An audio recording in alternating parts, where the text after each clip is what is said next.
السلام علیکم ورحمۃ اللہ۔ دوستو، ہر مسلمان مرد، عورت، عاقل، بالغ پر نماز فرض ہے، نماز کا ادا کرنا ضروری ہے۔ تو جب نماز فرض ہے تو نماز کی شرائط اور فرائض کو بھی معلوم کرنا ضروری ہے۔ جب تک نماز کے شرائط اور فرائض معلوم نہ ہوں گے تو پھر نماز صحیح طریقے سے ادا نہیں ہوگی۔ دوستو، نماز کے اوقات کو بھی معلوم کرنا ضروری ہے کہ فجر کا وقت کب شروع ہوتا ہے، کب ختم ہوتا ہے، ظہر کا وقت کب شروع ہوتا ہے، کب ختم ہوتا ہے، اسی طرح دوسرے نمازوں کا وقت کب شروع ہوتا ہے اور کب ختم ہوتا ہے۔ جب نماز کے اوقات معلوم نہیں ہوں گے تو پھر نماز صحیح طریقے سے ادا ہی نہیں ہوگی۔ یہ مسئلہ عام طور پر فجر کا مسئلہ، یعنی فجر کا وقت کب شروع ہوتا ہے اور کب ختم ہوتا ہے، ان لوگوں کو زیادہ پیش آتا ہے جس کو نیند کا غلبہ ہوا اور آنکھ لگ گئی، ادھر امام صاحب نے نماز ختم کر دی، جب اٹھا نیند سے اور ٹائم دیکھا تو امام صاحب نے نماز ختم کر دی۔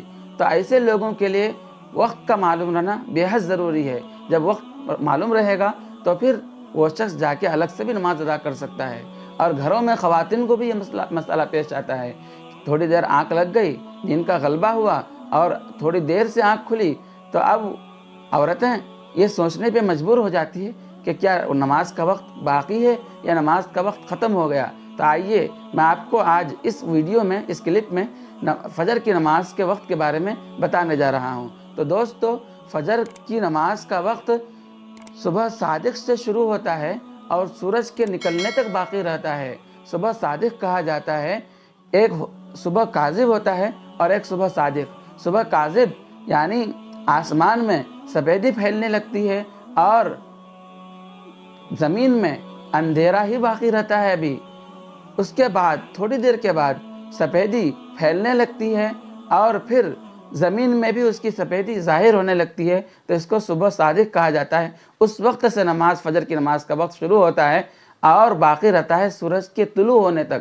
سورج کے طلوع ہونے سے 10-15 منٹ پہلے ہی نماز کو ختم کر دیا جائے احتیاطاً۔ امید ہے کہ آپ کو یہ مسئلہ سمجھ میں آیا ہوگا۔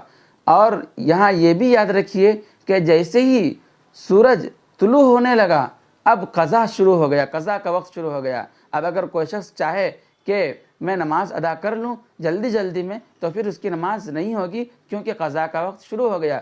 سورج کے طلوع ہونے سے پہلے ہی نماز اپنی ختم کر لے۔ امید ہے کہ مسئلہ سمجھ میں آیا ہوگا۔ آپ سے درخواست ہے کہ اس ویڈیو کو دوسروں تک شیئر کریں تاکہ دوسرے لوگ بھی فائدہ اٹھائیں۔ السلام علیکم۔